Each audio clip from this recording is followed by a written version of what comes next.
Hi everyone, and welcome to A&P with Dr. O. In this video, we are going to focus specifically on the mandible, the lower jaw. Here we can see just the mandible, and we are taking a look at it from a side view.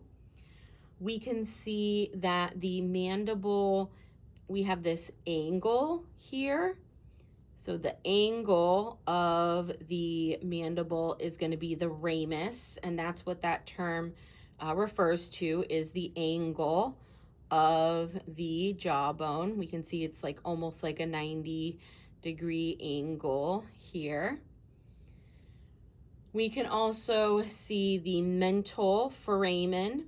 Again, a foramen is a rounded passageway or opening for blood vessels and or nerves.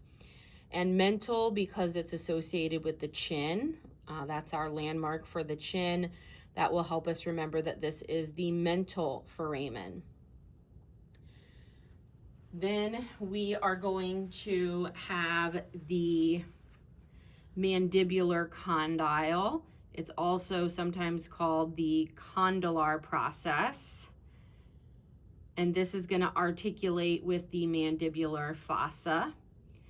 We also have the coronoid process, which is the anterior process, and this is going to attach to the muscles used for chewing.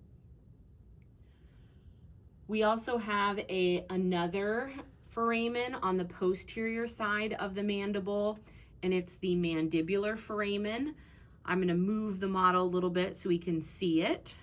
On the posterior side, we have an opening, and there would be one on the opposite side as well. And this foramen here would be the mandibular foramen, and it's a passageway for the blood vessels and nerves of the teeth.